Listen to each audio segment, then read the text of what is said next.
Hello, agents. This is Eddie McClintock. I played Special Agent Pete Latimer on Warehouse 13, and you are listening to Podcast 13. Thank you. This week's episode is Season 1, Episode 6, titled Burnout. It is written by Matthew Federman and Steven Skaya. Your summary for the week is: Pete and Micah investigate a mysterious series of deaths by burning. Claudia and Artie argue about bringing new technology into the warehouse. Pete and Micah encounter long-lost warehouse agents, alive and dead. Ooh, thank you. I have a super fun Writer's Appreciation Corner this week, and I'm actually really excited about. So, this week's episode, as I said, is written by Matthew Federman and Steven Skaya. I checked their history, it's not just this episode. They are what's known as a writing team, which I'm so glad I get to cover because we don't really... Writing teams are pretty rare because a team is considered two writers. You don't go more than two writers because each of them gets paid a full salary, but for the job of what is otherwise one person. So instead of filling two spots in a writer's room, it just fills one spot because every episode they write is going to be written together, which is really cool. And it's a sign that the showrunner and the executive producers really believe in you and your skill, because mathematically for them, accounting-wise, it looks like they're paying double the salary to one person. So they have to really, really want you on the team in order to invest in your team.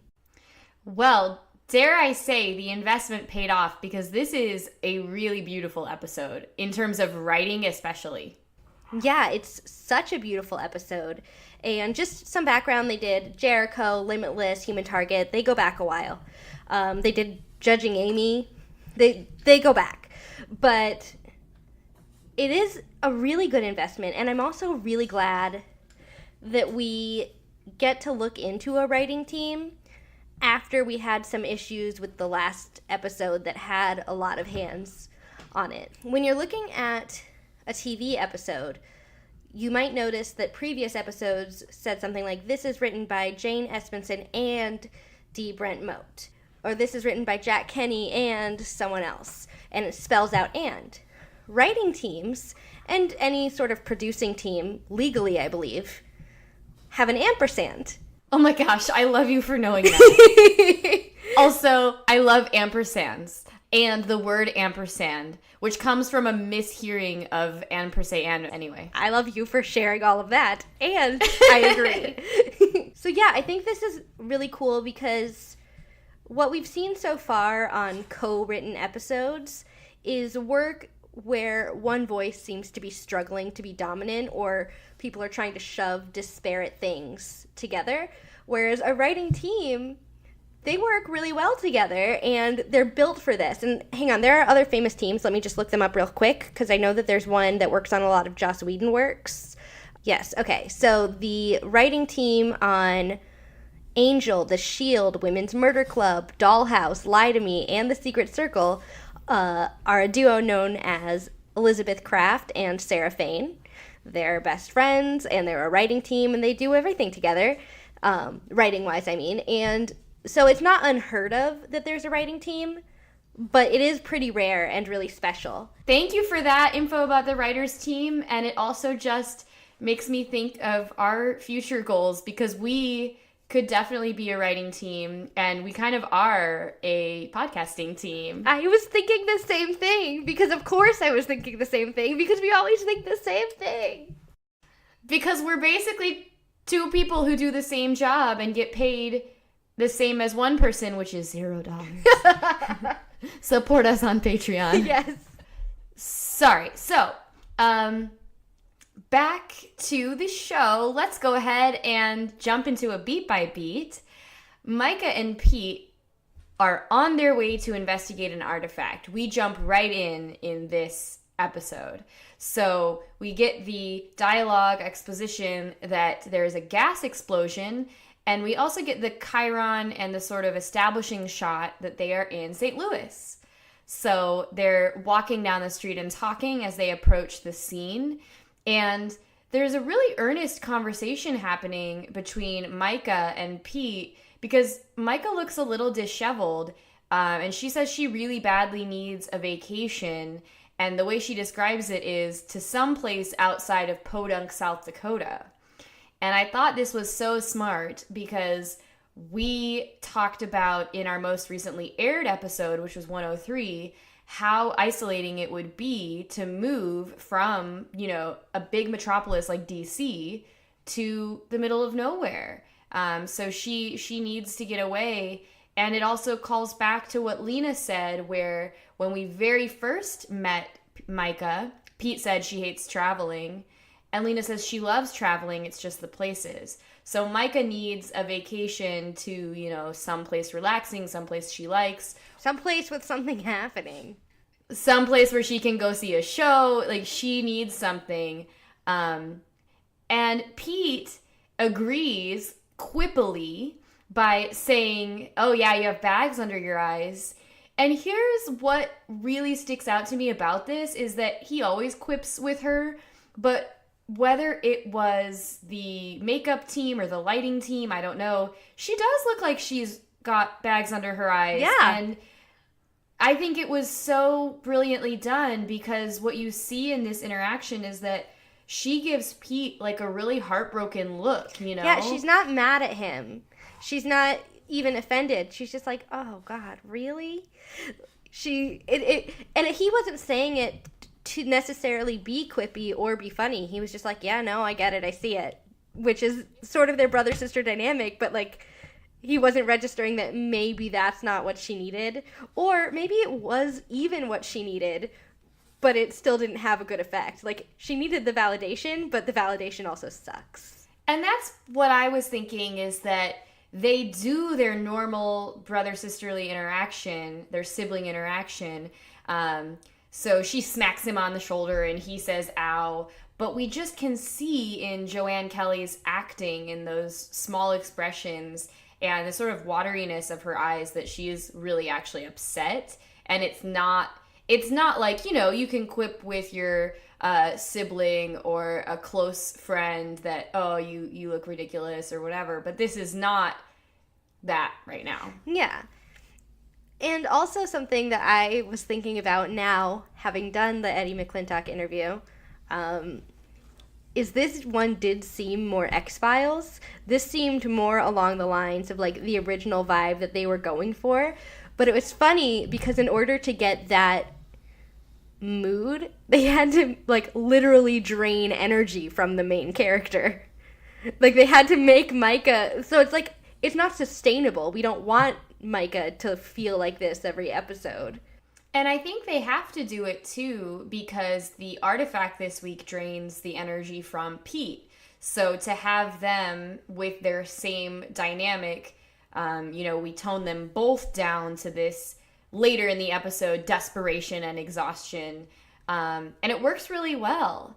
So as they walk into this location that they're investigating, Pete, possibly just wanting to say something because he's a talkative guy and Micah shut him down, tells a random construction worker that that's a big ass generator. And it seems like, to me as a writer, that is clearly a dialogue clue put in by a writer, but I don't think it's bad. I think it's just necessary. I think it was totally necessary, and I think that the writers and the set deck team, the art department, everyone involved with the visuals of the scene really made it work, because I believe the writers needed to put that clue in, but there was also so much happening visually that we as an audience heard it but didn't register it necessarily as something that was super important, because we were like, okay, wait, we weren't given enough information to know exactly what we were supposed to be looking for yet. So we walk in, there are 6 bodies, we know that something has happened, and we don't know which body we're supposed to look at. Is it the one being taken out on the gurney? There's some generators over there. Maybe we should be suspicious of the cops that are walking around. Fine, we just don't know. So that bit of information is just lost amongst all the other information that's happening. Micah initially asks to see one of the bodies that they're wheeling out, and the paramedic unzips the bag. We know that she has seen terrible things in her life. She's seen her partner killed in front of her. She saw Professor Marzato's corpse too. But she's clearly disturbed by what she sees when they unzip the bag. I would say even more than normal. Yeah, I mean, and Pete tries to make a joke, but it's real dark. Like, he goes, oh, KFC, extra crispy. He's deflecting, I think. Yeah, like, it didn't bother me that he said it. He was, like, clearly trying, and I felt like Micah appreciated it, but, like, neither of them had the energy to actually smile or laugh at that joke. And also, I think it's especially rough because it happened in a police station. Mm-hmm. We know later that they're all gang members who are affected, which doesn't make it better, but I do think that when you are a law enforcement officer, there's something especially difficult about seeing another law enforcement officer taken down, especially in a brutal fashion, you know? Well, right, because it reminds you of the danger of your job, which ostensibly you love, but when you're reminded that every day you could be the next body, it's hard. Yeah, and they don't know if it's one or the other yet, so. Yes. So as they enter the scene, there's a very angry-looking man. His name is Captain Powell. Interestingly, Pete calls him General, but I think that's like a joking, a governor sort of thing. He's like, hey, General. I like that your immediate response to it was to make the British equivalent. That's hilarious. So he describes what occurred as an accident. Pete and Micah have more questions, but this guy, Powell, doesn't seem to have the time of day. I described him as pissy. Yeah, and this is upsetting to me because he's so unhelpful, and maybe I guess it's his own way of deflecting. If these are your colleagues, I expect you to be really saddened and really hurt, and instead he's like, you wouldn't believe the amount of paperwork I've got, and if we just take that line at face value, it's upsetting that he's mainly concerned about paperwork. But if we think, okay, he's dealing with something terrible by being in denial, then maybe that explains it better. I had a different reading altogether. I think he's sort of seeing it as his space, and like it just happened. The bodies haven't even been cleared yet. And then these people are coming in to outrank him, question his authority, make it seem like it's his fault. Like, I don't think it's unusual for him to not want to engage. It's like, oh, are you going to come question me about every little thing? I haven't even had time to assess the scene. Are you just looking to assign blame because this is a bad thing that has happened? Because I'm not going to stick around and wait for you to point the finger at me. True. And he does kind of give them permission to go look. He just doesn't have the time to deal with them. And Pete and Micah, say that they're going to go speak to the engineer. I think this is the point where Pete offers Micah his arm. Yes! Why does this happen? She was like, let's go. And she sort of made like a small attempt at a gesture. And he was like, ah? And she's like, no, of course that's not going to happen. But he like puts his arm out just in case. But man, it's so funny when your goofy Pete sort of sense of humor friend does that. Like, yeah, so it just gave me a little laugh. Again, Pete trying to lighten the mood, even though, is it the most sensitive thing? No, but people deal with immense trauma in their own way, and that's what he's doing. And I also think it was actually really sensitive because it was nice and light and goofy, but also Micah's really tired. And if she maybe wants, what she saw clearly affected her, she's already not feeling her full strength. If she wants a friend to lean on, he's made himself kind of goofy and she can just go with the bit and not lose face. Yeah, so if she was, when you see something horrible, you might feel like you're going to pass out or you're lightheaded or something. And she could play it off if she actually needed it. I love that. Yeah. That's a great reading. So they get permission to go underground. Well, it seems structurally sound, which is, I feel like I would want a little higher seal of approval than that. Oh, yeah. Well, he said seems, but he didn't say it like it seems. He says it seems structurally sound, but there's nothing down there to see. See, is what he said. Yes. Okay. We're going to get to this when they go down there. So he also gives them a light and was like, it's dark. And that cracked me up too so much. I have no idea why, just because stating the obvious, like they're ready to walk down. I think that's the same thing, is they're still just both real tired.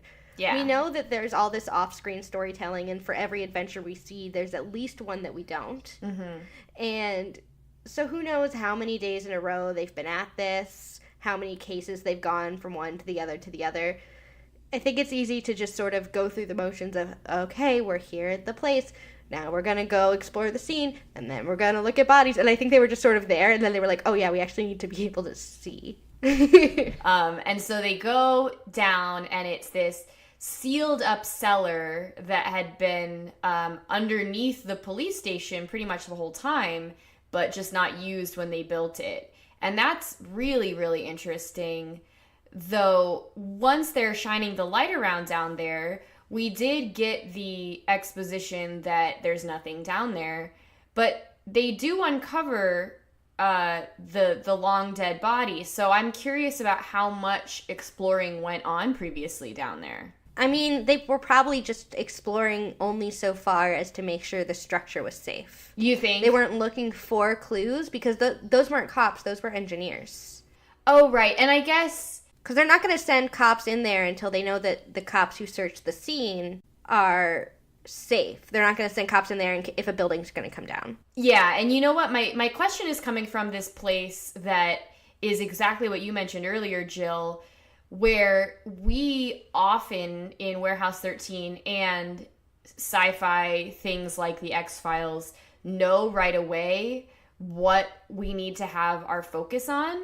And right now we don't, because I took notes just kind of free associating, sort of, that's not the right word, but I just took notes of what was in my brain. And at this point I was like, wait, this was a gas explosion, right? Like, I've seen this episode several times. The cellar has nothing to do with the bodies that got killed upstairs.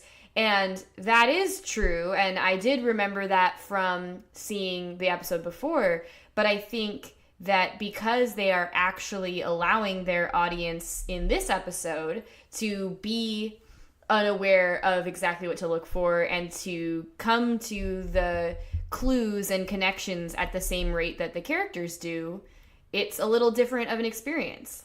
Which is also usually my favorite form of televisual storytelling. A lot of the times, especially in procedural shows, you'll either see a murder or you'll see someone finding a body, and then that's the end of the teaser, and then it's credits, and then you're like, oh, well, how did this body get here?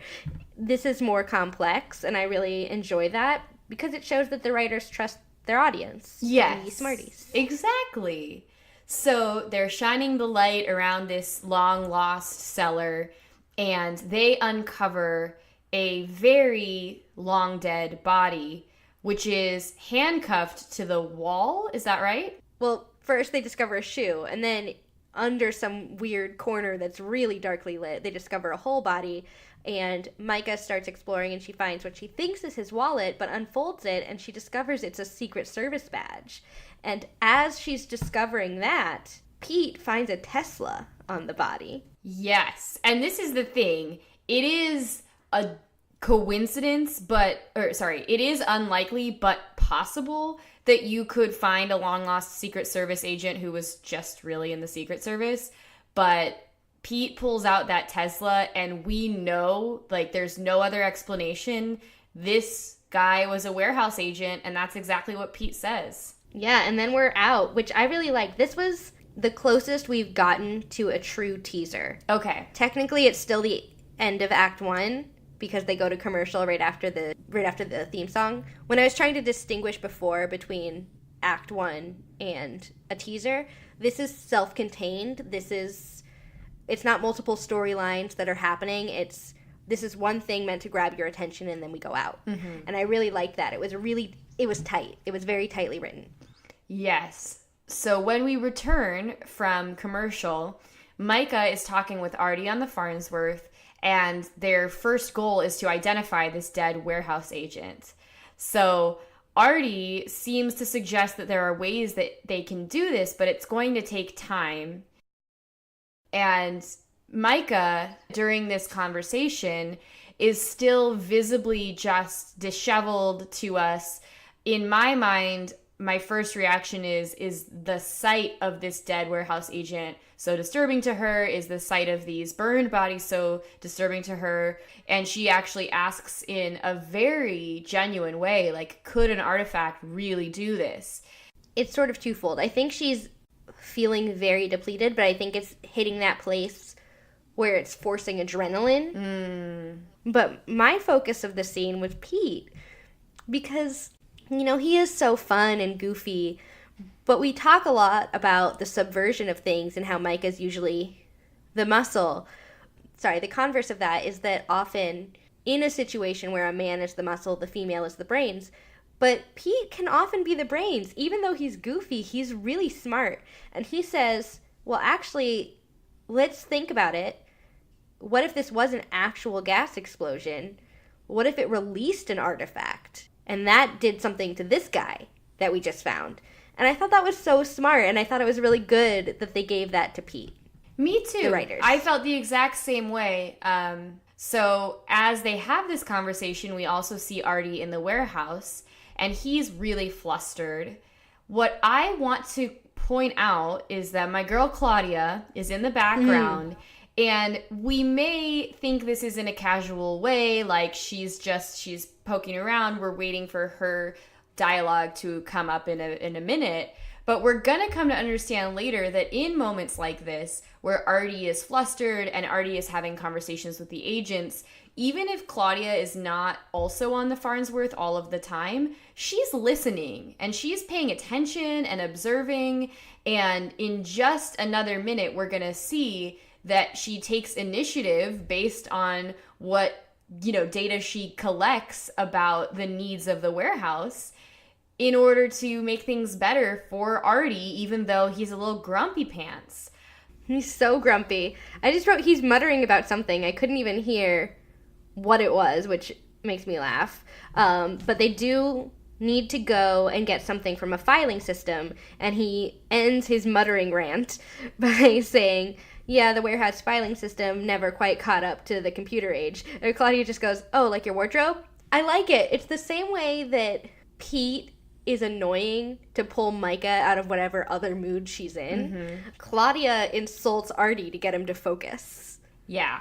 Which I think is really funny. And so he immediately, instead of muttering about everything in this orb of thoughts that is constantly surrounding him, he just goes, these are earth tones. They never go out of style. And then he goes into the records room and starts explaining what they're doing. What a great connection, right? Because Claudia seems like she's pulling him off focus, but in reality, Claudia urges him to actually tell her something really, really useful about the warehouse. What he's doing in there is looking for who that missing agent could be. So he's in a record room full of the records of old agents, trying to find who this body is.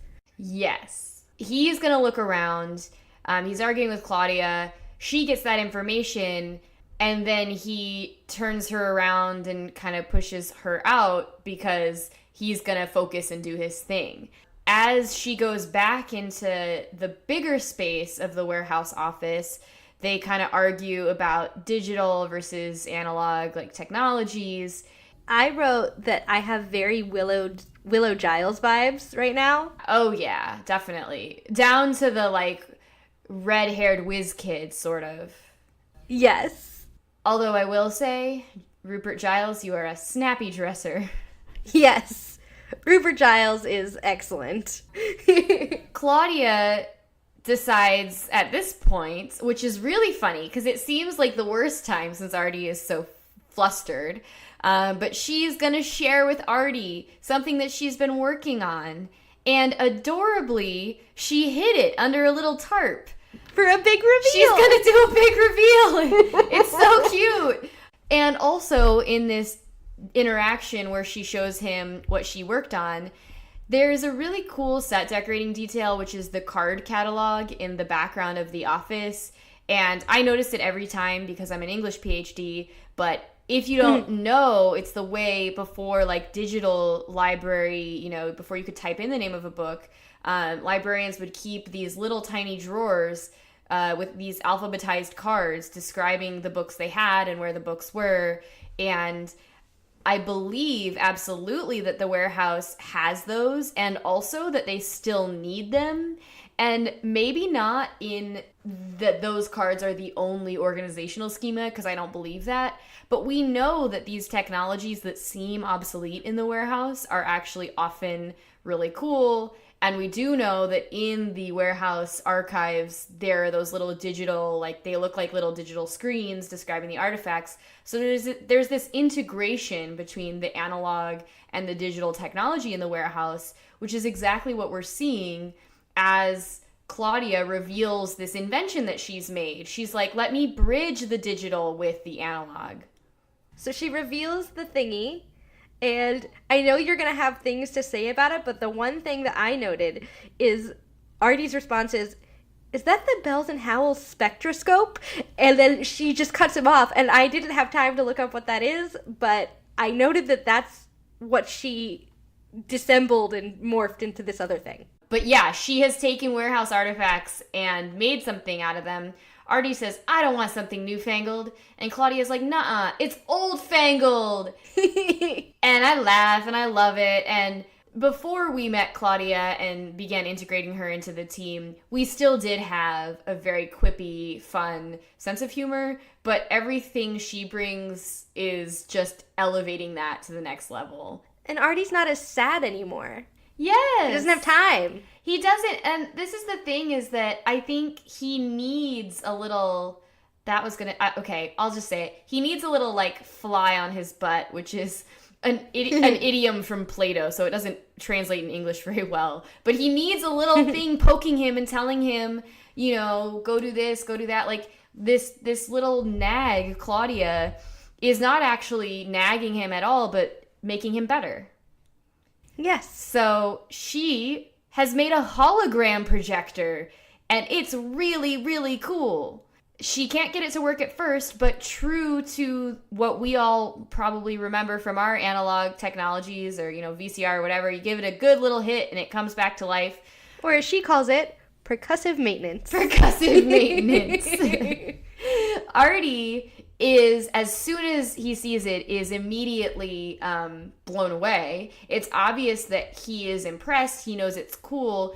But I know what Jillian's going to say here, which is, to him, yes, he recognizes that it's cool, but not because Claudia toiled over it or because technology is neat. He recognizes how awesome it is because of how practically useful it will be. He's like, oh, look what we can do with this thing.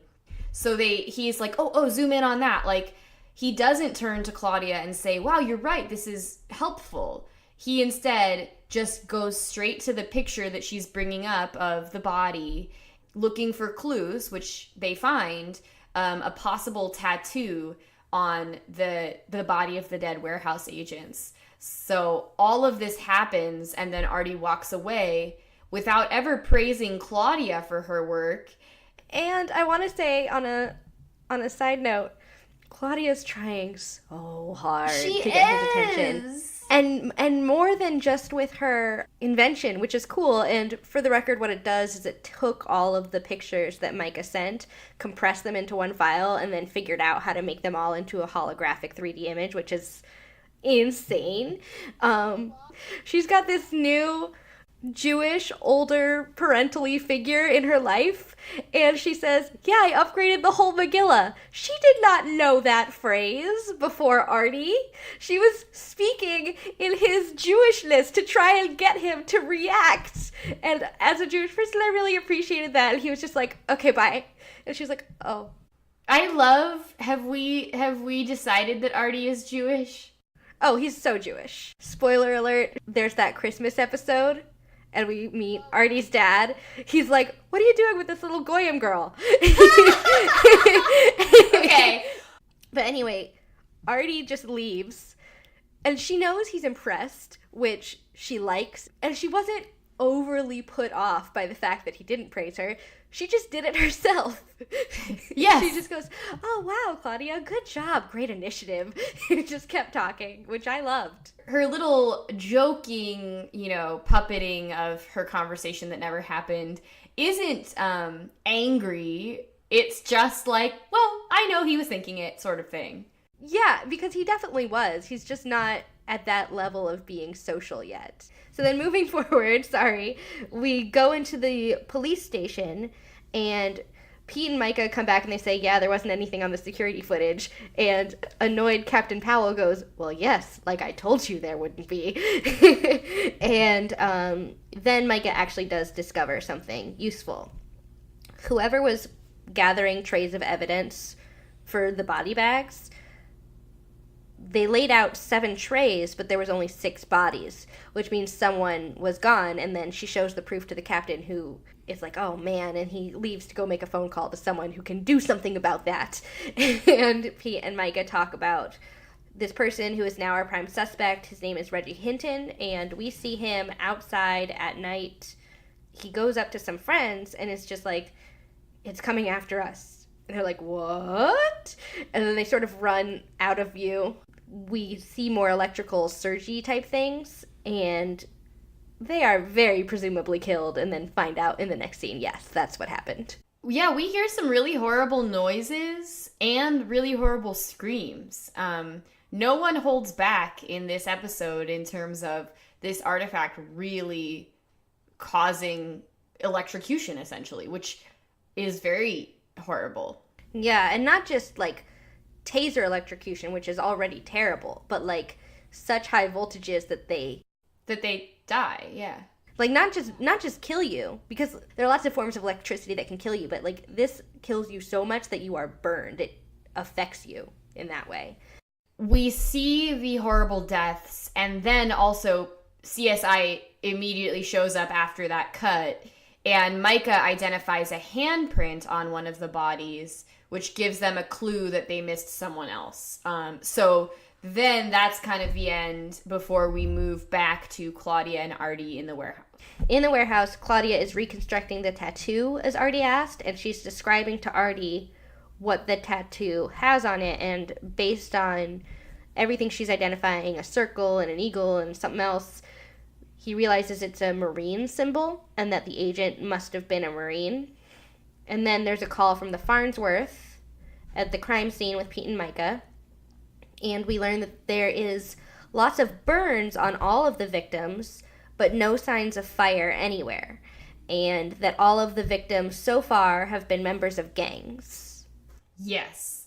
So their new suspicion is that someone took an artifact from the police station, and Pete says something like, someone's trying to settle an old score. And that really freaks out Captain Powell when they do eventually tell him, because he's like, oh gosh, that's what we need, gangs to be more violent by using a weapon we don't understand, which is also terrifying because we just still don't know at this point. And also for Captain Powell, as a non-warehouse agent, would be the conclusion that you come to, that there is some new kind of bomb or grenade or, poison, gas, who knows, that is doing something.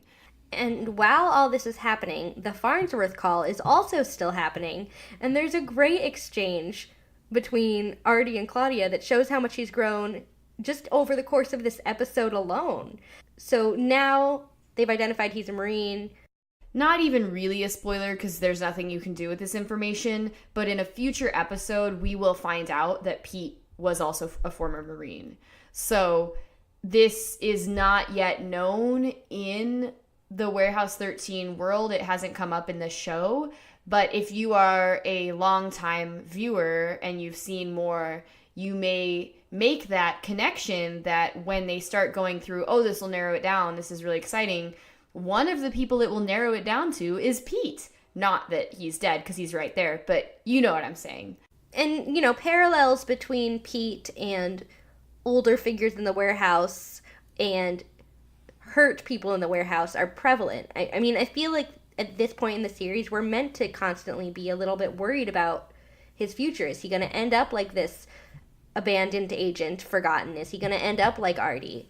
And as per request, Claudia does wow Artie with her 3D and is able to reconstruct from the bones that they have and the corpse that they have the face of the agent, or a reasonable facsimile thereof, and Artie is eliminating possible options and finds the correct agent, and his name is Jack Secord. Yes, and my only other thought about this scene is that before Claudia begins helping, Artie says he's having trouble with this dingus you made, which, like, I use the word dingus, but never in that way, like... No one has ever used it in that way. Like, you say, like, Artie, you dingus. You don't call an inanimate object a dingus. It's just really funny, so...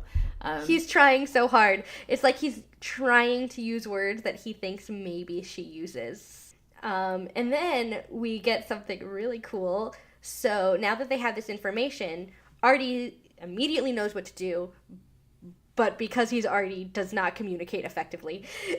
So Claudia just follows him deeper into the stacks in the warehouse towards this door with a spinning, almost conveyor belt, but not behind it. Like, I don't know how to describe what that is. It's this big system where you move rooms around, essentially.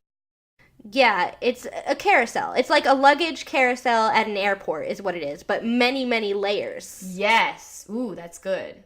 And then we intercut between that on one side of the door, this really huge, imposing system, and then on the other side of the door, it just looks like a normal door, and instead of a lock on the front like a safe might have, it has a rotary phone dial. So cool. And Artie is looking at a number on the file of Jack Secord that he had, and he puts it in, and one of the huge boxes is taken off the conveyor belt thingy, and he opens the door into what looks like a room at Lena's B&B. Because it is a room at Lena's B&B, because we learn that if an agent is killed or goes missing, the entire room is immediately stored in the warehouse as is in case of a situation like this where they ever need to look for whatever happened to that agent. And I think that is one of the most unique pieces of writing I've ever seen. I love this. I love everything you've said. It's exactly what I was thinking. Of course it was, because it always is. Good talk. My other notes that you're not thinking, though, are that we are getting, throughout this episode, little Star Trek The Next Generation feeling experiences. Oh, you're shaking your head like you were thinking it. Maybe you were. Okay. But bear with me. There's going to be a white man out there somewhere who says, no, the holodeck is not the same as a hologram. And to you, I say, sir, I have more college degrees than you. One of them is in science fiction studies. I know what I'm talking about. So the idea of the hologram is very much of a visual reference to the sort of things that they do on the Star Trek holodeck. And then this idea of having essentially, okay, in The Next Generation, it's a program, it's a computer program that recreates or just out of nowhere creates a specific place for you to go and experience.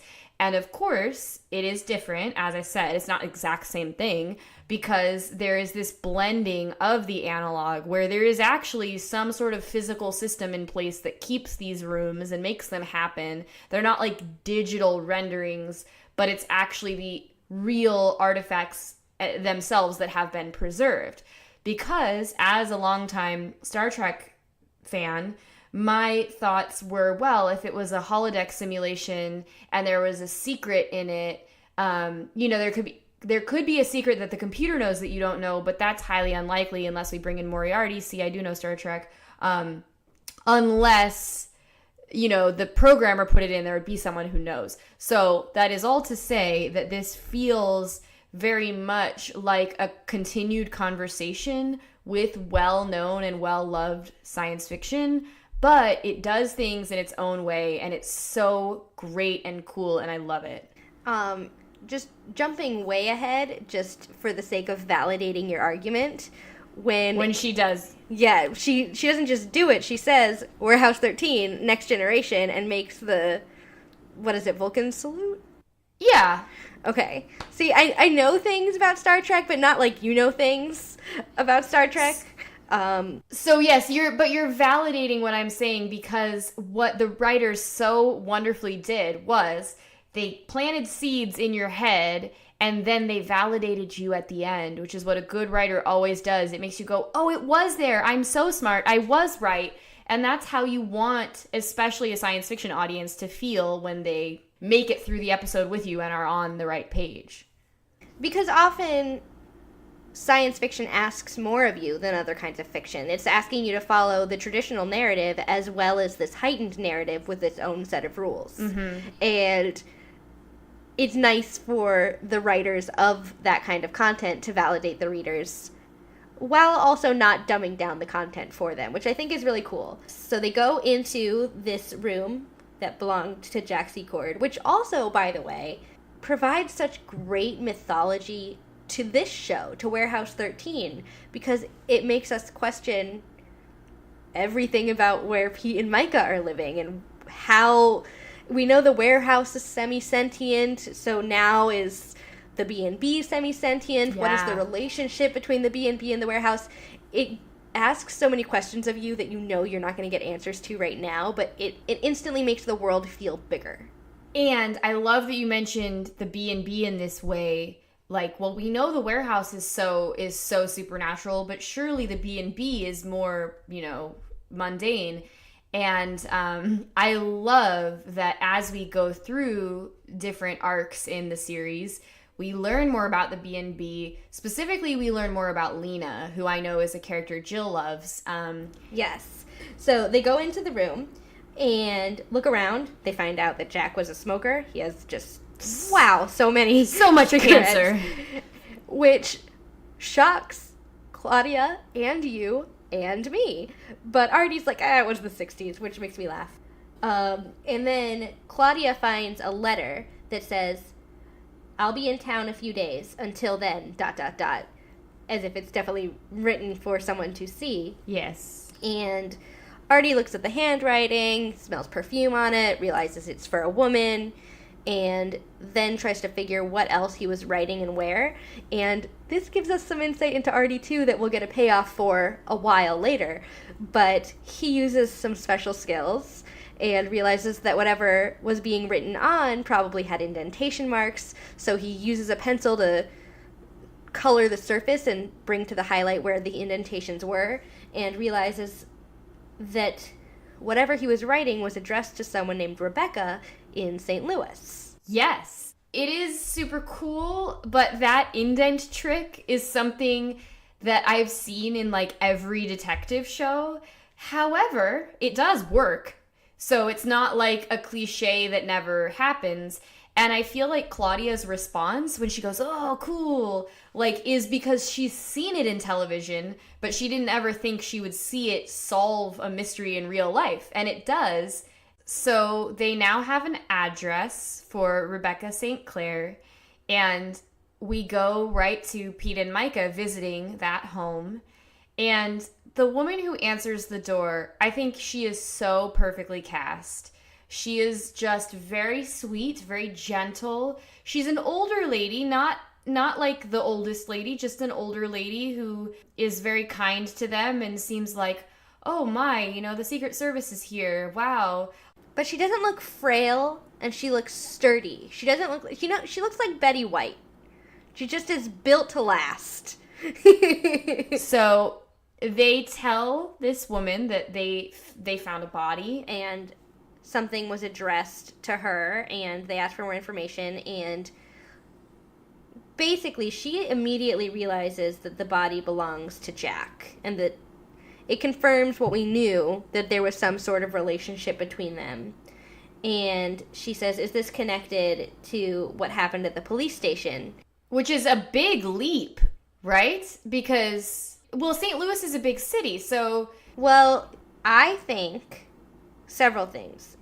On a surface level, she does know that they're Secret Service agents, and so maybe a cold case of finding a body wouldn't bring a Secret Service agent. It would just bring someone who is a detective in cold cases or whatever. But a huge explosion in a police station and Secret Service agents in town, then the Secret Service agents come to you. It makes sense that you would think maybe they're related, but also I think she's definitely testing the waters to see if they know who she is. You're right. You're so right. She is obviously very sharp. Obviously, we know later why she responds with so much good connections. But yet, she still offers tea and cookies, just like my grandma would. But I just want to say, Pete and Micah do their Pete and Micah thing. I feel almost like this episode was a way, like a litmus test almost for the show to see if they were going to stick to this darker thing or go with this lighter, brighter comedy. Mm-hmm. And so they threw in elements of both and kept sort of a neutral, sedate, central tone. And every time, the humor won out over anything else absolutely. In this episode. And so she goes, is this connected with what happened in the police station? And at the same time, Pete says yes, and Micah says no. And then she offers them tea and cookies, and at the same time, Pete says yes, and Micah says no. And Micah's like, now I look like the jerk to the old lady is clearly what's in her face, but she's just trying to get the job done and go home. And Micah would never say yes to accepting someone's, offer. However, Pete, first of all, accepts the gift just because he's hungry, and second of all, because she specifically offered cookies, and we know how Pete feels about cookies. He loves cookies. And Micah makes a little face and says, is that a vibe or is your stomach just growling? He goes, I haven't eaten since last night, and you can clearly see it's like late afternoon. Oh, yeah. And he would be hungry. But also I just want to say about Micah, I do think that she's not immune to the value of building rapport. And sometimes in law enforcement, you do accept tea. So sure. That you can see, like, the mannerisms, see if someone's hiding anything, Even if you don't drink it, you accept the offer. So I think I don't think it's completely out of character for her to accept. Okay. I think you're right. But also I think that she's still not partaking of sugar if she can help it. That's at this true. point. So, you know what? That's a way better answer. Obviously, she doesn't want sugar unless she stress eats. But my only thought was that maybe Micah felt she was being respectful by turning down the tea and cookies. Yeah, I mean, because she knows immediately that they're warehouse agents. She knows exactly what's going on. But I think she is, at this point, concerned about what being an agent who abandoned the warehouse would mean for her. But she still remembers what it was like to be in that job and have that danger, and she's like, maybe they just want some cookies. I can see they've been at this for a while, kind of thing. And surely, it's a bummer Micah doesn't eat cookies, because with her exhaustion and being tired, a cookie would really help. Yeah. And then as Pete is talking to her, because she does return with cookies, Micah steps away because she gets a call, and she gets really serious, and Pete notices that this isn't normal Micah serious. This is serious Micah serious. And there's an audio clip. I know. And so she's like, okay, we gotta go. And Micah's like, okay, we gotta go. And he goes to take all of the cookies, and she goes, don't take all of them. So he leaves one singular cookie. I love it, because he wanted them all, and he only left one because Micah said so. Yes. Yeah. Oh, he goes, thanks, they're really good cookies. I'm really hungry. He just babbles a bit as he's on his way out. And on the way out, she goes, have more people been electrocuted? And she's like, I'm sorry, we really can't say. And Micah's trying really hard to be professional, but also get to where she needs to be, and also not be rude to this lady who she just gave bad news to. Yeah. And so she's got all that going on in her head. Otherwise, I think she would have made the connection sooner to what we know later about them not having mentioned electrocution. Well, definitely. Micah has a lot on her mind because we know she's so observant, and what I love about Micah's observantness, and we learn in future episodes about how good of a memory she has and how well read she is and all of these sort of personal character details, she always has those conversations in her mind, and she'll remember this conversation later, even though she didn't make the connection now. She'll remember it verbatim, and it will help her, which is just her being badass and cool and smart. She's great. So we love Micah. Oh, we love her. So we cut to a different crime scene, and some guy is struggling with a cop. Speaking of Micah, this brief angle on her as she watches the guy struggling has the best Micah hair that we've seen so far in the show. If you don't believe me, just look at the way that the lighting is on those curls. It's beautiful and perfect. And sometimes she's got a little highlight going on. You know, usually I like it without the highlight, but she's looking just glorious, so yay. There is a discussion about this random, guy in a gray hoodie that they're holding, and it's that he's a witness, and he says a cop did this. And he seems really scared. He's like, I don't want to be here because the cops are going to hurt me. And Captain Powell is there as Pete and Micah approach, and they're like, oh, he says a cop did it. And Captain Powell's like, yeah, because they never say that. No one's ever said that to get out of trouble. And then he tells the kid to scram, and the kid bolts. And we're not going to go all the way there, but very brief, heavy themes. The dismissiveness of Powell, just not even considering that it's possible a police officer could be causing harm, is challenging. And I think we just think of those sorts of things in a very culturally specific way in this here and now.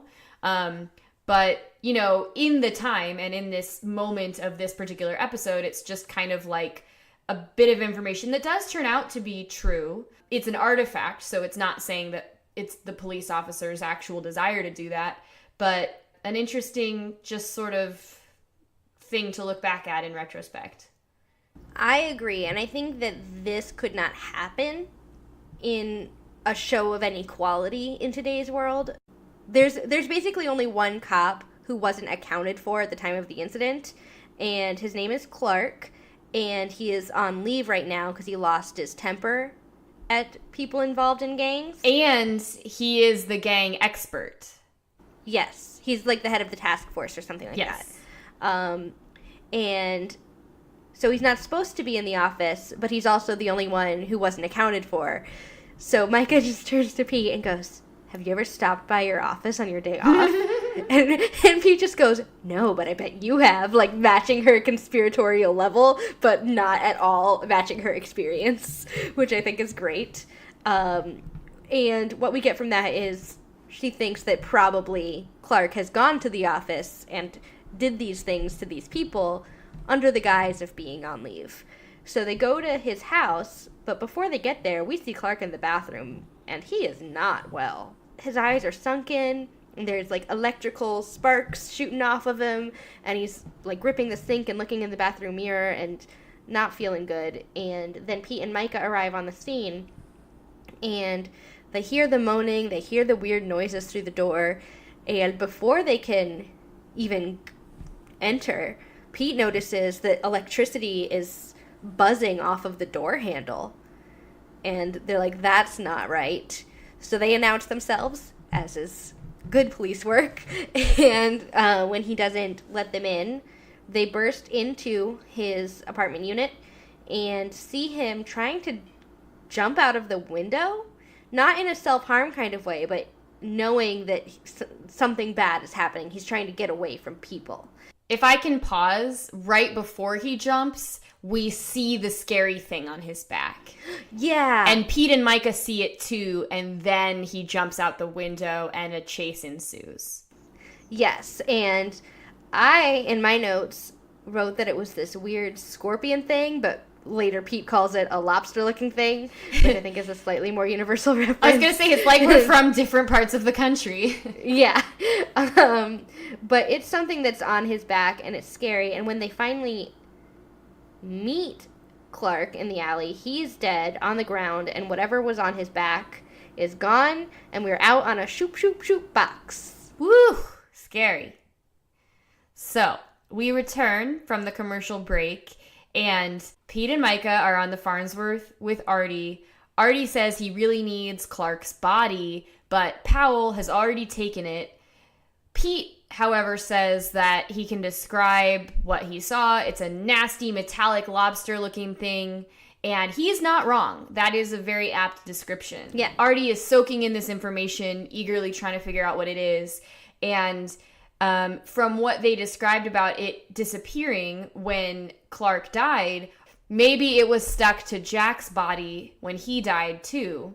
So this quickly prompts Claudia knows, because like I said, she's always listening and observing. She knows exactly what Artie wants, which is, you know, if you're a nurse or a volunteer, you know that if you have to flip a person in a bed, you need at least one partner to help you do it. And if you don't want to break all the bones of the skeleton, you need someone to help you lift the sheet to do it. And she knows that her help is needed, but she's not happy about it. She runs over, already cringing, before help is even asked for. She runs over and just, like, helps him flip it over, and she's like, yuck, you know. And then runs away. She's like, yep, yuck, okay, bye. It's perfect, and it's also, you know, I'm sure it's written great, but Allison just knows how to like be funny in a scene that is 0.01 seconds long. Like, it's great. So they flip the body. Micah continues giving information, and I have a little tangent about the chalkboard. So if you want something before that, I won't start my tangent yet. Where's the chalkboard? So Micah tells Artie that the electricity emanated from both the human and the artifact. And Artie rushes over to a blackboard and goes, that eliminates the last possibility, and I want to talk about the chalkboard. But I don't... Okay, talk to me about it. Okay, so I am the kind of person who loves to pause the TV and read anything written on a surface. And so I wanted to look at this blackboard, and I spent way too long doing so, where the thing that he crosses off from the blackboard list, the last possible thing that he had speculated about, was called the Babylonian Battery, which is cool. And he says it out loud, too, but I don't know what it is. Yes. So, and I don't think we know what it is. It sounds feasible as a warehouse artifact, and we heard Artie mumble about it when he was first, you know, in an earlier scene talking about what's happening. But he also had other theories that had already been crossed off. So in no particular order, these were the ones that I wrote down. Teller's microfusion reactor, the Dayton Project, Gilbert's headstone amber, Marconi's oscillator. Here's my personal favorite, Thunderer of the Night, Nite. Ooh. My second favorite, Magno-hydrodynamic generator. I Googled that one, and it's a real thing. My third favorite, Egg of Columbus. One that I could not get the last few words of, but ELF, E-L-F, all caps, transmitted through Kennedy HH something. Then just Faraday, which is brilliant because as a historian of science, this was a 19th century scientist who made a ton of discoveries regarding like electricity and bodies, so that would be a great guess. And then there are a couple more that I couldn't read. So I don't want to go too much into it, but if you want to talk to us about these hypothetical objects, I'm so into whatever you could, like, why did Columbus have an egg? What kind of egg is it? Thunderer of the Night I thought was a joke or like an inside set joke because they spelled night in the not wrong because I'm not a prescriptivist, but they spelled night in the shorthand NITE way. But thunder, right? To me, this could be some sort of like Scandinavian artifact or, an actual thing about thunder. And I think the most interesting thing for the sake of this podcast and the things we've already discussed, like the big revolving circuit of B&B rooms, is just what we're learning about the mythos of this world. So Artie has some artifacts that he knows by name, right? Something like Marconi's oscillator is clearly like, or Egg of Columbus is clearly like an object and the person. On the other hand, something like Faraday is just him knowing a lot of history and having a guess about a particular historical person. But this just gives me these really, really big questions. Like, are there artifacts that people in the warehouse know about but are out on the loose, but they know are out on the loose? Like, well, I got the sense that a lot of times they're pulling from obscure myths and legends or early versions of a fairy tale, like, that might be rooted in more truth. So if something happens that seems to sort of fit one of those, then they're like, okay, maybe that created an artifact. Oh my gosh. So they're like, here's the thing. I like to think that I'm Claudia, but I'm really just Artie. Just like in Buffy, I'm really just a watcher. Like, if you're an English PhD or a historian, like, that's what your job is to find the early texts and figure out what they mean and closely analyze them for their significance. And so, yes, that's maybe they've just read a lot of source material and they're like, oh, in Columbus's journals, he talks about this and that sounds artifacty to me. So it's like a possibility, but not verified, but they kind of know what the possibilities are. Yeah. You're so smart. I know it sounded like that was my idea, but I just understood your idea and then spirit mediumed you through my vocal cords. As we do. So sorry that is a tangent, but now no, don't be sorry. It's so smart, and I'm glad to know it. Also, just as an aside to me, please send me your list, and I will include it in the show notes for people to reference. Yay! And I mean, that was a brilliant break. I had literally nothing written there, and I'm so glad you filled it with like genius. Thank you. This is the point where Micah realizes Rebecca said electrocution, and she alerts Pete, and Pete's like, and then they go back, and this all happens really fast. We don't need to necessarily do beat by beat, but they go back to Rebecca's. There's some cagey back and forth, and then eventually Rebecca's like, all right, I'm not gonna be pretending anything. Yes, I know you're agents. I am a warehouse agent. Here's information. Can I just say, though, that when Pete goes, you're a warehouse agent, she says, welcome to the conversation. Like, actually, she says that to Micah because, once again, Pete got there first. He was the brains. Okay, I couldn't remember who she said it to, but it's amazing because, like you said, she's not frail, but her age and her kindness makes us underestimate her. And then she is like, girl, I got this, Yeah, because we should never underestimate women in this show. Or in life. Yes. Yes. Correct. And then, I mean, that all happens really fast. It's a very tightly written scene. And when I say that, I just mean that's a scene where no words are wasted, no actions are wasted. Everything gets you to the point, but still has the tension you need it to have. So we go past that, and we're back in the warehouse, and Claudia and Artie, they identify the artifact from a picture, but they don't really know exactly what it is yet, and they're looking into it, and then something really cute happens, because the tables, every scene with Artie and Claudia adjusts their relationship in this episode. Like, we can see the growth of their relationship in real time, which I think is really beautiful. And so now Claudia notices all this weird writing underneath the picture that doesn't resemble anything she's ever seen. She goes, oh, what's it mean? And now Artie's pretending to be smart and looking for her approval. He's like, yeah, it's old. I have no idea what it is. But he's trying to, like, seem cool. And she goes, do you want me to, like, do my thing with it? And he says, You go, girl. And she goes, no, stop. Don't do that. Don't say that. Please stop. And he's like, yeah, sorry, I shouldn't. That's not me.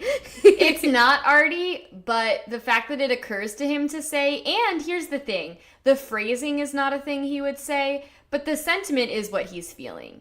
Yeah, he's trying, but I like it. I like that the first scene, she was so eager for his approval, and like halfway through the episode, now we see him being eager for hers. And I just think that's a really sweet moment that we shouldn't lose in the more exciting scenes of the episode. Definitely. And that's where we cut back to Rebecca's house, and she's pulling out photos from Jack's investigation. Before we learn facts of the case, we also learn that Jack had vibes. Yes, and you see this beautiful exchange just only of looks.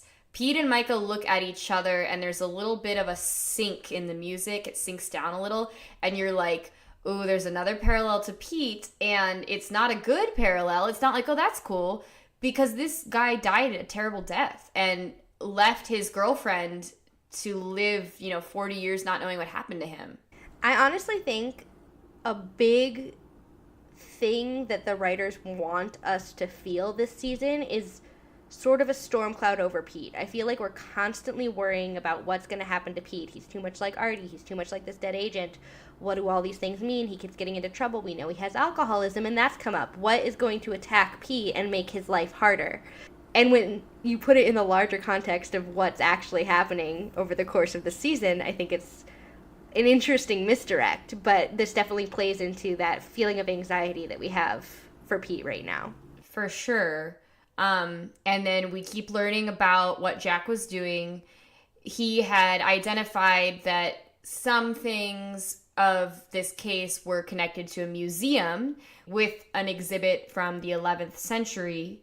And that's the exposition we get. But when Rebecca is explaining that, she interjects her explanation with a description of the warehouse was Jack's first love. Rebecca herself left the warehouse and chose to not succumb to her whole life being there, but she somewhere hoped that Jack may come back, or she may find him even if he was lost and confused. But I think it's clear to us that she was totally realistic, that that wouldn't occur, that it would never be the same, and that he had been a casualty of the warehouse, essentially. We see Pete and Micah react to that very sympathetically, and then she keeps moving through the box of belongings that were related to this case, and she pulls out a page that Pete and Micah look at where there's an image, and in handwritten pen, Jack had written "Hand of God" over it, and the image looks like there's a lightning bolt on a sort of vaguely ancient, sort of Eastern-looking piece of, art or drawing. And that's where everything comes together, and Artie calls to reveal that this is the artifact, the spine of the Saracen, which he knows, I'm sure, based on the translation that Claudia was helping him do of his work. So they talk through the artifact, and Pete and Micah say, well, what's a Saracen? And they say, a Saracen is a Turk. This dates back to the Crusades. And I guess that is the perfect time for me to introduce our artifact expert for today. Today's artifact expert is Dr. Suleiman Murad from Smith College. He teaches courses on Islamic history, law, and religion. His research focuses on the hermeneutics of the Quran, medieval Islam, Jerusalem, and the time of the Crusades. He has appeared in film documentaries including The Sultan and the Saint and Jerusalem, Center of the World. His books include The Mosaic of Islam, A Conversation with Perry Anderson, and The Intensification and Reorientation of Sunni Jihad Ideology in the Crusader Period. So he is a very well-recognized scholar to discuss the Crusades with us. And the reason that I reached out to him in particular was because he wrote an amazing, he was interviewed for an amazing article, which was actually written by Missy Sullivan, But in this article for the History Channel, he answered Missy's questions about the Crusades and how most everything that we as Americans know about the Crusades is from the historical accounts written by the West, the Europeans, the Christians. And so an Islamic view of the same event is completely different than what a lot of us, including me and Jillian, learned in school just because the sources were one-sided. So with all of that said, that's the approach that we're going to hear in his interviews. And the first is his description of the definition of Saracen. The term Saracen is a very old term that Christians use to refer to Muslims. We don't know exactly what its origin, but we know that it was used by the Christians to describe the Arab Muslims from the time of the conquest afterwards. It was sometimes used in a very negative way, derogatory way, but it wasn't always. And during the period of the Crusades in particular, that term took, if one were to use this kind also of dichotomy, two nuances. One that is inherently negative, and to some extent, some groups still use the term Saracen in a very negative way. You could compare it to the N-word in American society and the problem of that word and what it invokes of a horrible experience of specific, African American groups. So the Saracen can be used in that racist kind of context, but also because of the Crusades and because of the Crusader encounter with the Muslims generated a certain positive, I'm searching for the word, romanticization of the Muslim and the Arab. And this comes with, it maintained its relevance in European society to a large extent.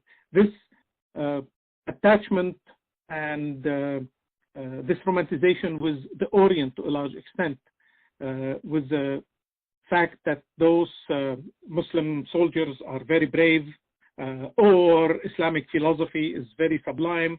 We could see this if one were to, for instance, go back and watch some of the films by Cecil DeMille when he portrayed Saladin as being this very gentle ruler, though very sharp, and contrasted him with the savage barbarian European dignitaries of the 12th century. So there is this kind of romanticization that sometimes the word Saracen is used in that context. And it's still used today in these both two nuances. Just want to mention there is a very well-known English rugby team that's called the Saracens. And obviously the name is to appeal to that notion. The Saracens are these valiant fighters. And here you have rugby team, these players who go to the field and they are going to be competing with other rugby players and they want to defeat them. So you are bringing this kind of zeal of this Saracen in a very positive way. Obviously, in this particular context, the word Saracen is not at all used with any negative connotation. But you could still see others invoking it in that sense, because the negative aspect of the Saracen tries to detach the Muslims from being part of the community of monotheism. And that's why the name can be negative and can have negative connotations, because by refusing to acknowledge them as Muslims, you are refusing to acknowledge them, and insisting on Saracen, you are refusing to acknowledge them as monotheists, and insisting that they believe in some kind of pagan deities, which are still very in circulation, and there's still many people today repeat that Allah is not God and things like that.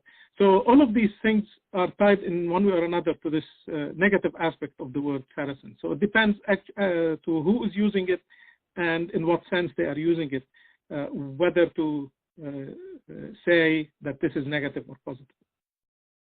So one of the things we need to be critical of about it as, well, at least as Jillian and myself are not Muslim people, is that it implies difference because it doesn't acknowledge the religion of that person as being a monotheistic religion, just like Judaism or Christianity.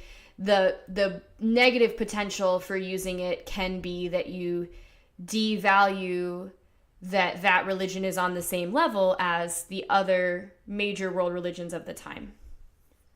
Which also doesn't mean that we're devaluing Hinduism or Buddhism. No, sorry. Or polytheistic religions. It just means that they are casting, and by they, I mean the Christians of the Crusades are casting Muslims as a completely different, unrelated identity, which isn't true.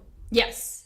So that was really helpful to learn from him. Let me make sure I finished my notes on this.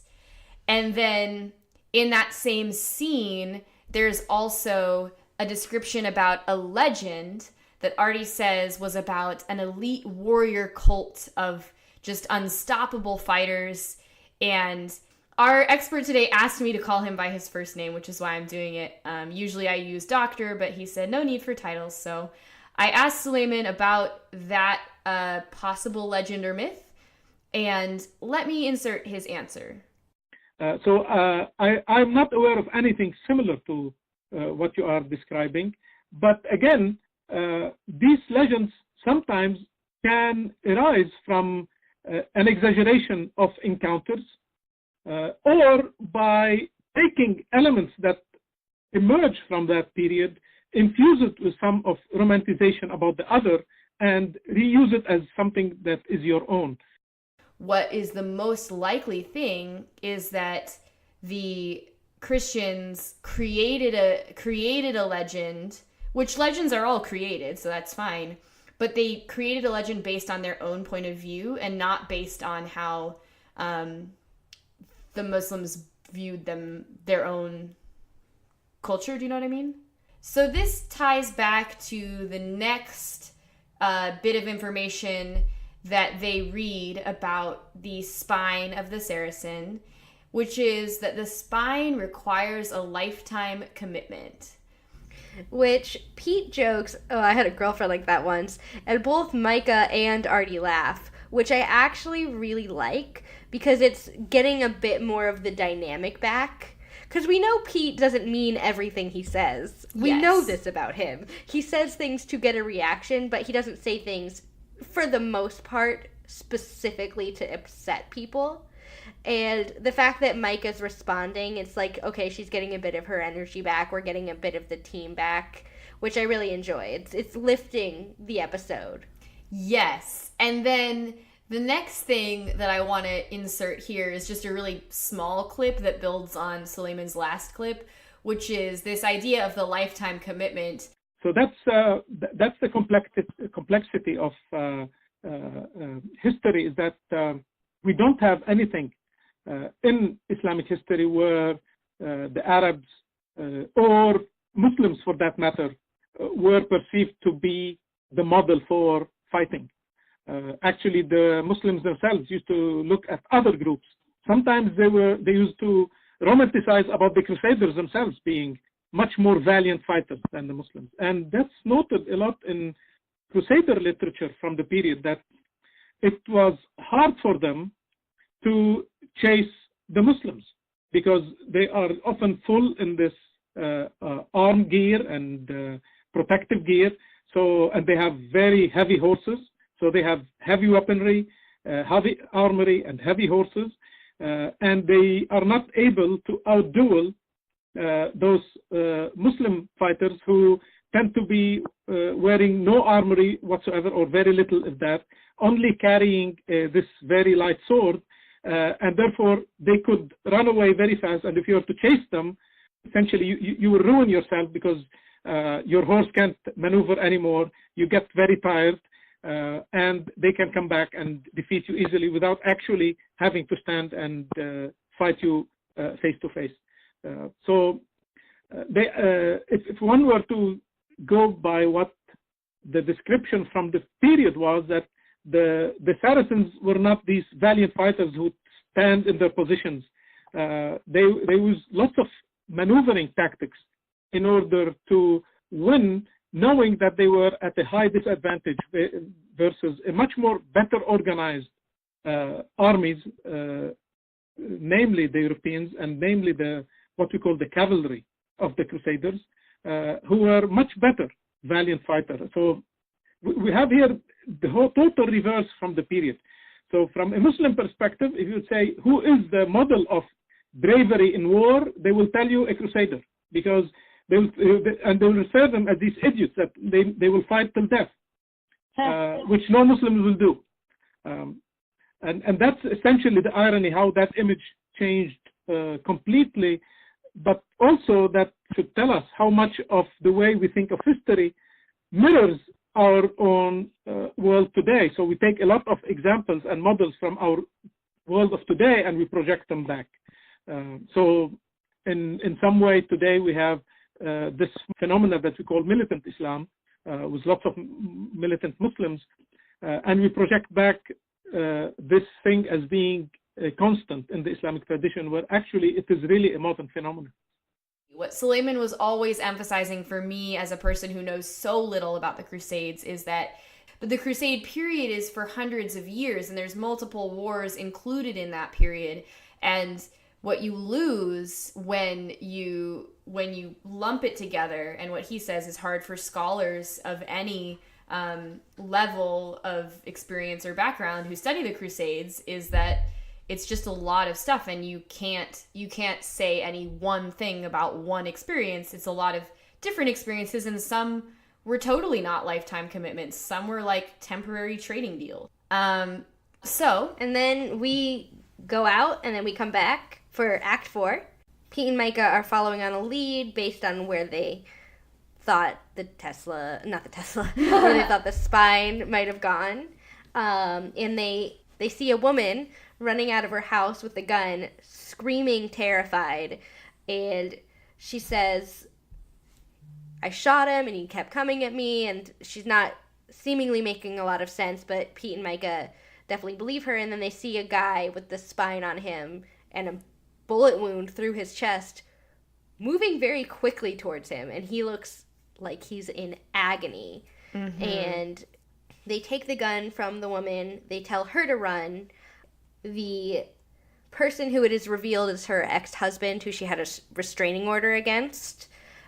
He dies, and when they turn over his body, the spine is already gone. And Pete and Micah are terrified. Yes. Because they know. Nothing funny. Yeah, they know what's happening. Nothing funny is happening. No one's cracking jokes, which is how you know it's real serious if even Pete can't crack jokes. And they try to keep their backs together, but they also need to cover more ground. And eventually, Pete is the one who sees the spine coming, and he pushes Micah out of the way. Because of course he does. I know. And it's like, Micah would have pushed him out of the way if she had seen it first, but she just didn't, and he just shoves her away. He allows the spine to get on him because he knows it's going to have to get on somebody. And he is in pain, and he screams, and it's heartbreaking. And if you listened to our Eddie McClintock interview, you will know that there were several screams in this episode that caused him to really push his acting abilities. This is not, I think, the one that he is referring to. I think that one comes later. But we see Pete immediately in a darker and more raw state than we have ever seen him. And all these parallels to Artie and to Jack and to all these things that we were really worried about so far in this season are starting to seem more and more real and more of a threat. And Micah's just begging to help him. And he's like, "No, I'll hurt you." And she comes at him, and they touch, and he basically electrocutes her a bit, and she passes out, and he runs. He just needs to get away. He needs to get away from Micah. He needs to get away from anyone he can hurt. And it's heartbreaking because this is this guy, the same guy who pushed her out of the way so that he could take the pain from her, is now like a pain-making machine. Mm-hmm. The It's nightmare awful. for such a kind and, like, you know, brotherly person like Pete who wants to help you. And like we've talked about from the pilot, when he was able to clear his mind with no difficulty, his self-control. And I'll also call back to, you know, our discussion in 103 about Eddie McClintock and Pete's recovery, and how learning self-control and, you know, being 8 years or 18 years sober, it's something you've really practiced, and a real huge strength to be able to say, I know that there is this urge inside of me that might hurt somebody or myself or whoever, and I'm going to fight it with all of my heart. Like, that's exactly what Pete's character rushes to do. He runs out of there, and he knows exactly, like, I need to get away, I need to take care of this. There's no risk worth taking if other people are going to be hurt. I mean, and it's because he's such a good man. This all comes down to him being a very good man who really has used his life to learn to be better, and it's heartbreaking. And so the next thing we see is Micah waking up and Powell finding her and finally not being quite so crotchety. And he seems actually concerned, and she immediately is like, where's Pete? And he's like, are you okay? And she's like, I don't have time for this. I need to find Pete. He went that way. And she gets into a car, and she Farnsworth's Artie and Claudia, and she gets some information from Claudia and Artie, which I think is the smart call before revealing what has occurred. So she gets what she can get, and then she's like, okay, now I'm going to impress upon them the seriousness of this. And it's like, Artie, it's on Pete. It's got Pete. And she's heartbroken, and we just sort of see, obviously, Rebecca was an agent. She knows how to track people. She's been following the case. She cared about Jack. And without a word, she just gets into the car next to Micah and shares, I would just call it a look of strength. It's not necessarily compassion or sympathy. It's something a bit more nourishing and sustaining than that. Yes. And then Micah, clearly a bit stronger from whatever they just exchanged, but still very scared, says, I can't and I will not lose another partner. I won't do it. And Artie and Claudia both get it. They get it. I love the I will not as, like, this really, really forceful thing. Like, I am going to stop this from happening. I'm going to save Pete. You know, she's not saying it out of weakness, but she's saying it out of the strength she gained from her previous trauma and suffering, which is just amazing. And I also like that the way she says it prevents Artie or Claudia from saying something stupid that they might think is helpful. Like, no matter what happens, it's not your fault. Like, it's something that, you know, someone might say to another person in that situation that she does not want to hear. She's like, I don't want to hear contingency plans. What I want to hear is that you are going to help me fix this, because it will be fixed. Yes. So I do want to point out that the information that they're gathering in this scene where Micah's in the car on the Farnsworth is important. It's especially important just because of the phrasing, which, you know, they say that the spine was designed to turn a person into a killing machine. It's going to use a person up like a battery. So yes, I think for the sake of this episode and for the perspectives that these, you know, European American characters have, it makes sense. It's also just interesting that I wonder if you would talk with me for a second about the artifact itself, that it's this metal spine, because I don't know. I mean, metal, I know a conductor of electricity makes sense. And obviously, Suleiman in one of my clips talks a lot about the amazing science and technologies that the Islamic Empire had. So it's not really about that, but I'm just so curious about this weapon and just it turns you into a machine almost literally, because we especially in, sci-fi, on the Sci-Fi Channel where we used to have Cylons, like we're thinking about these metal machines, and it's just, I don't know, I just want to expand on it. I don't know what to say. Okay, I have two things I want to say. I've heard of things like shine up your spine or a spine of steel, and I think it's a play off of that metaphor. Mm-hmm. A steel spine isn't always a metaphor for strength, so if you take that to the extreme and make it into an artifact, that also makes sense. In terms of the amazing innovations of Islamic culture in that time? The period roughly from the 9th to the 16th century to a large extent is what we call the golden age of the Islamic civilization. And this happened in different places, in different times. There wasn't one single center of this great Islamic civilization. The center moved as a result of socio-political dynamics, wars, conflicts, but at least we can trace some kind of a rigorous and very active scholarly life and tremendously groundbreaking scientific research and discovery that took place from this period, the 9th roughly to the 16th century.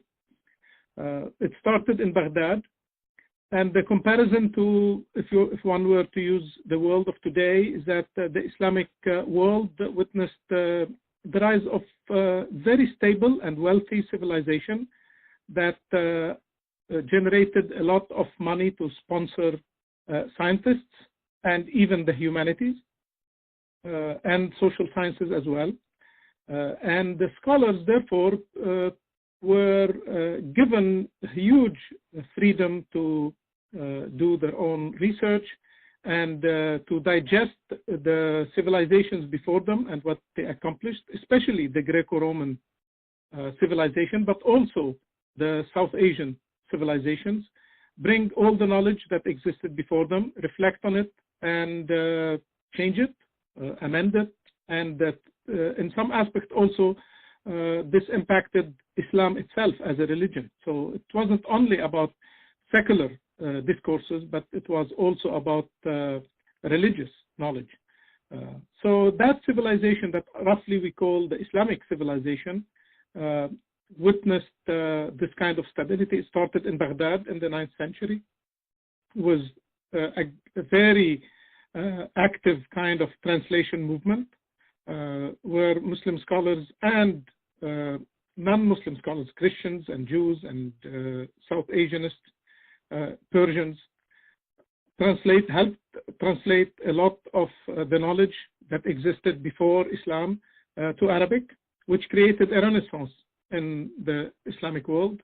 And it is partly this translation with the wealth that launched lots of colleges, lots of research directions in mathematics, in astronomy, in the humanities, in the social sciences, that in very many ways is comparable to the 18th, 19th century Western civilization and the kind of rich knowledge that it produced that we call today the Western civilization.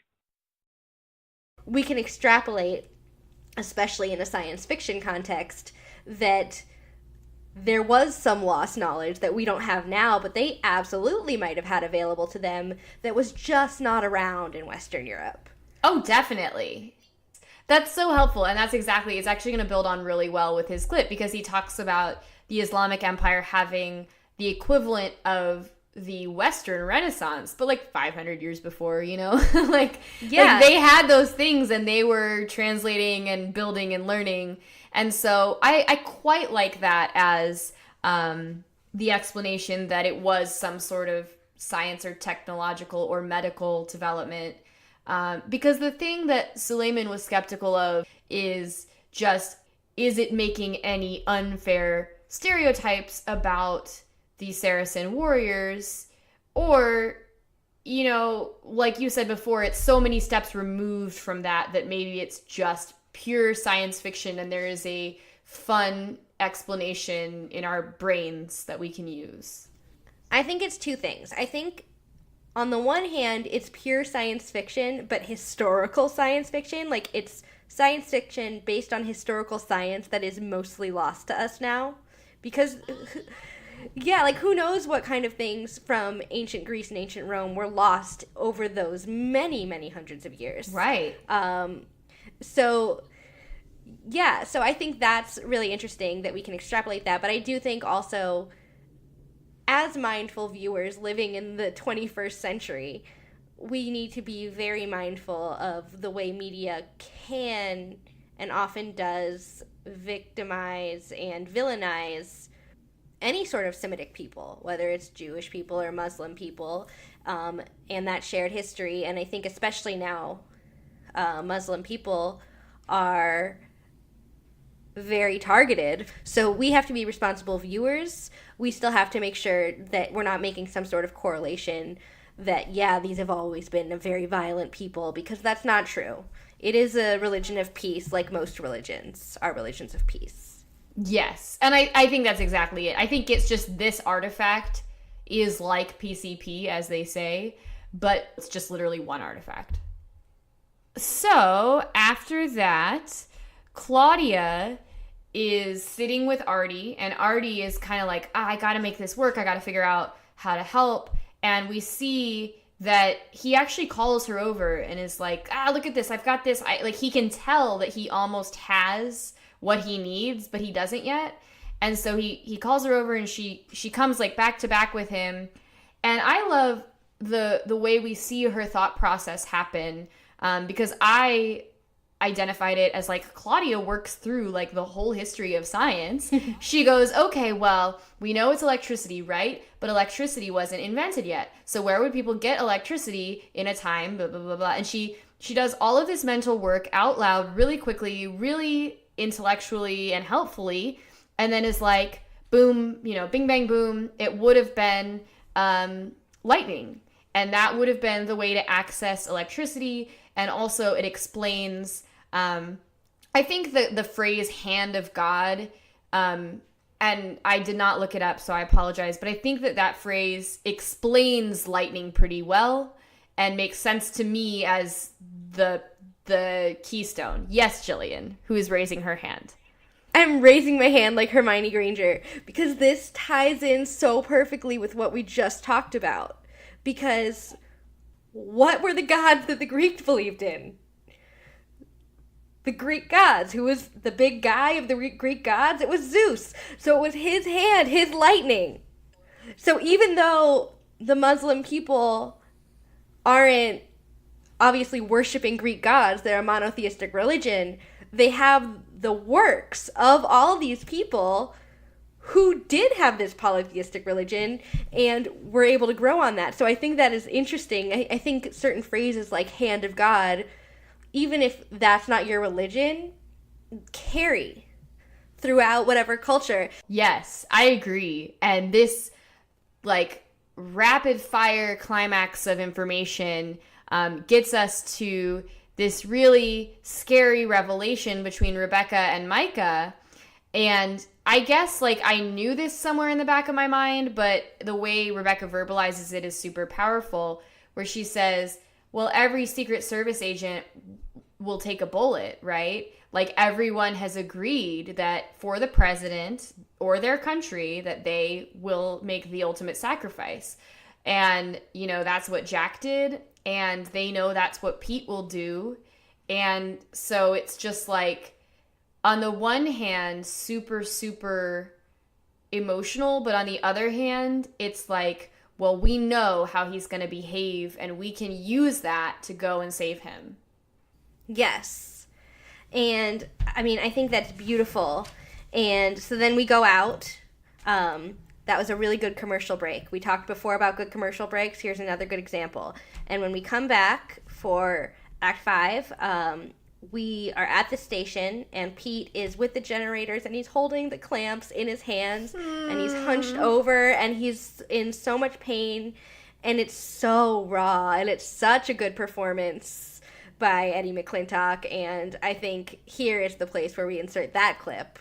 So I didn't know if I was going to be able to properly convey these emotions in the scene where he says to Micah, go, get out of here.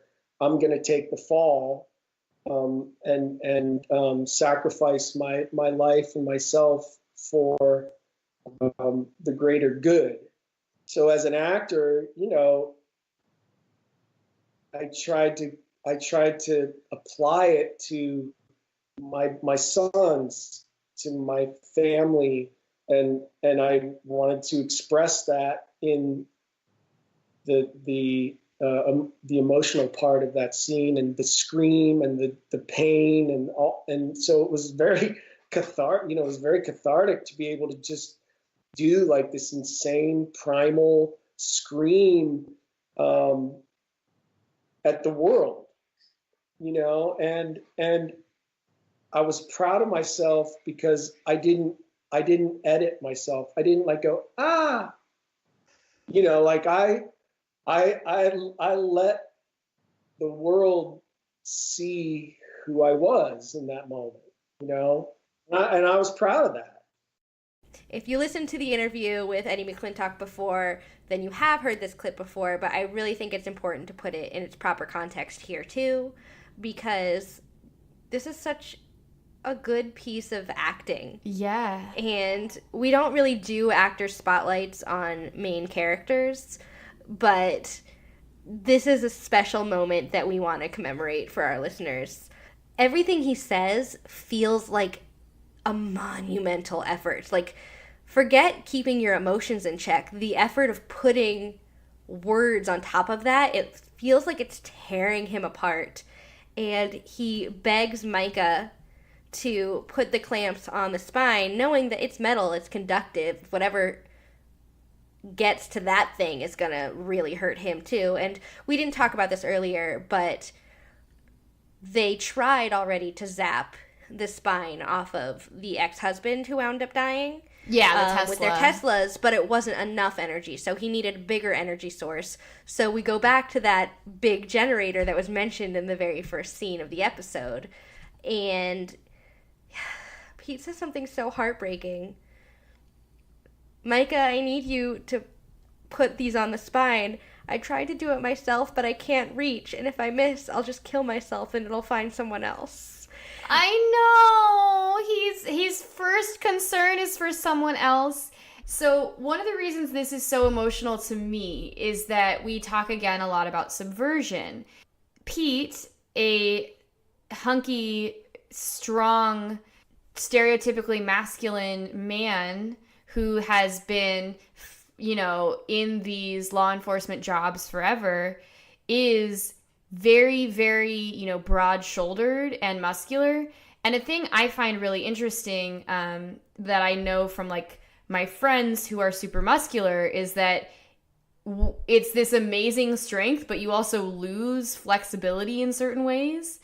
And so I guess what's so emotional to me is when he says, I tried, but I can't reach. It's like his strength, his physical, stereotypical strength is what's inhibiting him from making that ultimate step of emotional strength in self-sacrifice. Like, he wants to put it on his own back, but he's just too manly. He can't do it. Because he's too broad.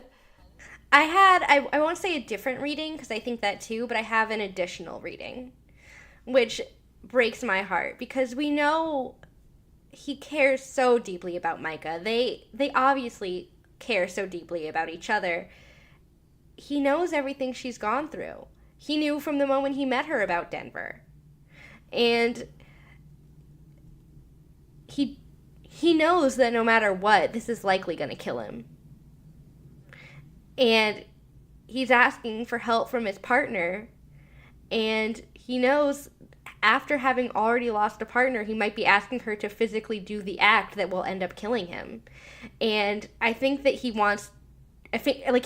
almost sobbing as he says it, when he says, I tried to do it myself and I couldn't, which means someone else has to, and I'm asking you, and I know that's the worst person to ask, but I trust you. Mm-hmm. And it's this heartbreaking moment, and you see, not literally, but you see the emotional heart just fall directly out of Micah's chest as she realized what's being asked.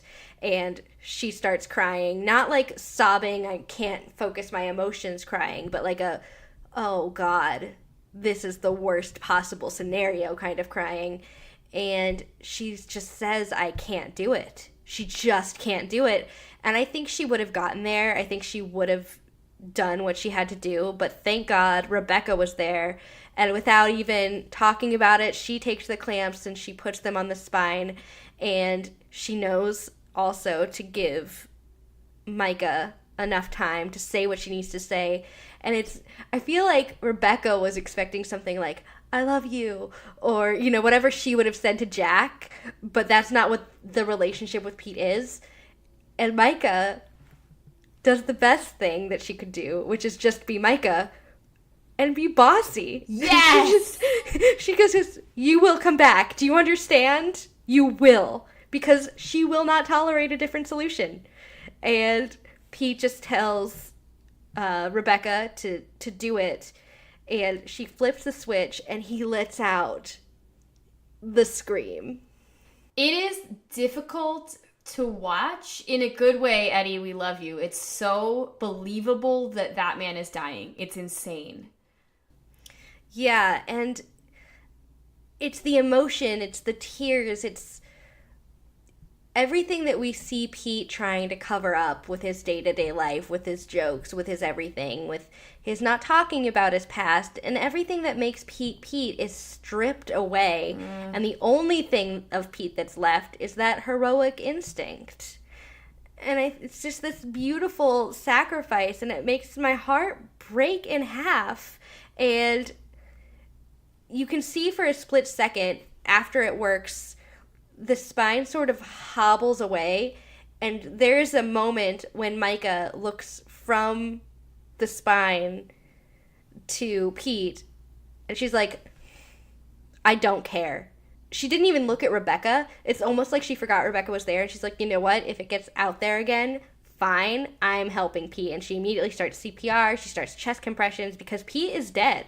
His heart is stopped. He's a dead person. Rebecca, thankfully, is there and just beats the crap out of the spine because it can't move fast. I think it's important that you use the word that the spine hobbles away. Like, it's clearly very debilitated and couldn't get far or may not, work in the way it used to. Like, Pete did basically kill it, but it needs one more good whack. And the catharsis in Rebecca being like, needs one more good whack? No problem. Wham. Like, well, no, I mean, I think it's important that it was Rebecca who did that. Not just because Micah needed to save Pete, but because that's the thing that took Jack from her. And she had a little bit of vengeance to take out on it, too. And now she at least gets to address the source of her loss, which was this spine artifact thing. And then meanwhile, Micah with Pete, she's doing normal CPR and it's not working and she's freaking out. And then, of course, just like she kept herself and Pete calm enough by bossing him around, she ultimately brings him back by being her most Micah to Pete self. Instead of like doing by the book and doing what's needed, she just whacks his chest, which is definitely what would be needed, like a harder I was just gonna say muscle. that. Yes. But also it's so funny because her instinct is always to just be like, oh, come on, and just like hit his shoulder. Like, it was like a much stronger act of their typical friendship is what brought him back to life, and that made me very happy. That was my exact thought, is that... Was it really? And then we talk about the best part. Oh, he pops back to life, and the first thing he says, are you okay? And she cries and says yes, and they laugh, and I feel like that's the moment.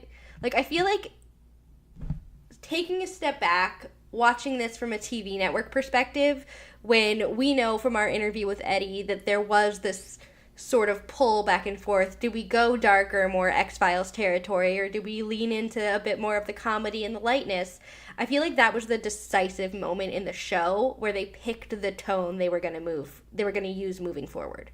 Because there was nothing better than that smile that Micah gave him when she knew he was okay.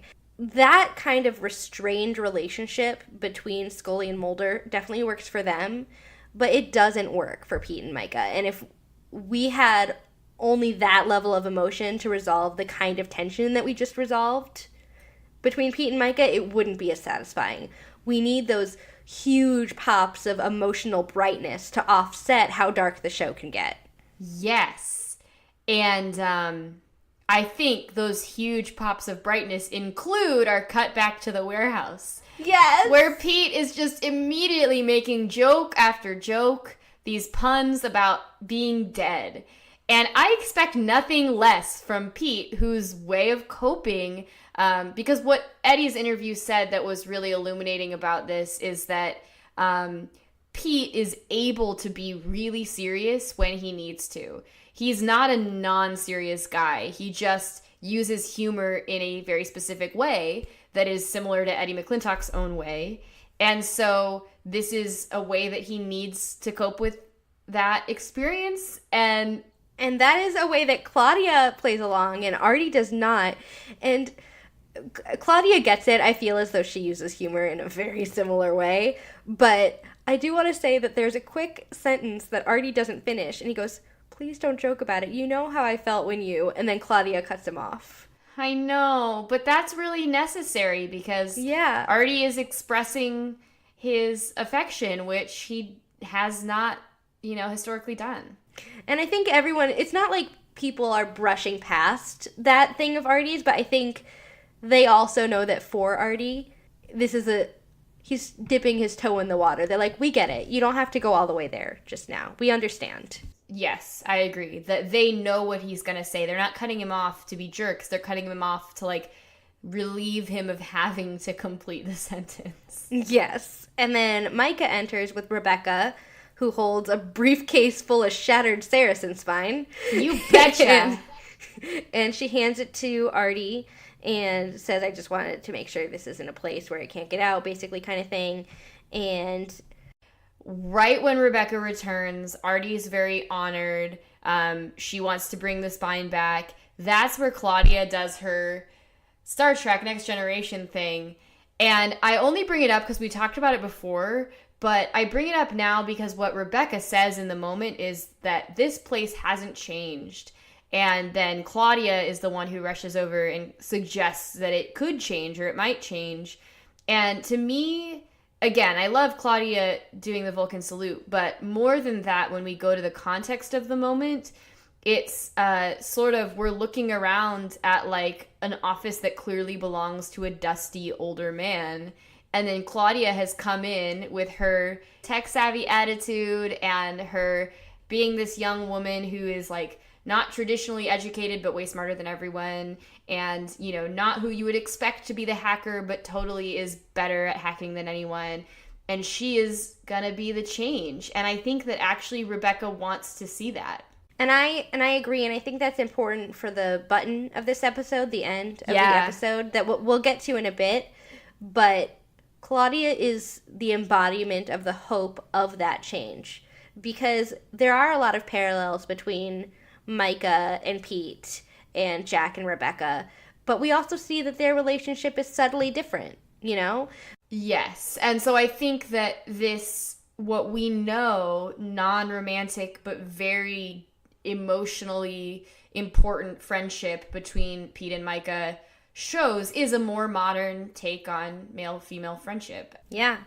And so when Rebecca turns her job down, that Artie offers her a job back, he goes, "I could use another set of hands," and she goes, "Yeah." No. Yeah, using is exactly the word I would use, which again reminds me of Eddie's interview. Yeah. He uses yup. Then she's about to leave, and Claudia nudges Artie, and it's like, oh yeah, and then they take her back into Jack's room, and he says, "Claudia found something," when she was looking around, and he hands it to her, and it's an engagement ring that is engraved, and it says Rebecca and Jack together forever, and it's got these two stones in it, and clearly he was planning to leave the warehouse to be with her, and Artie is immediately like, high levels of emotions, must leave, and he's just like, "I'll give you a minute," and he just leaves, and Micah stays and takes Rebecca's arm very gently, not like hard, and it's just like, you know, he did choose you after all.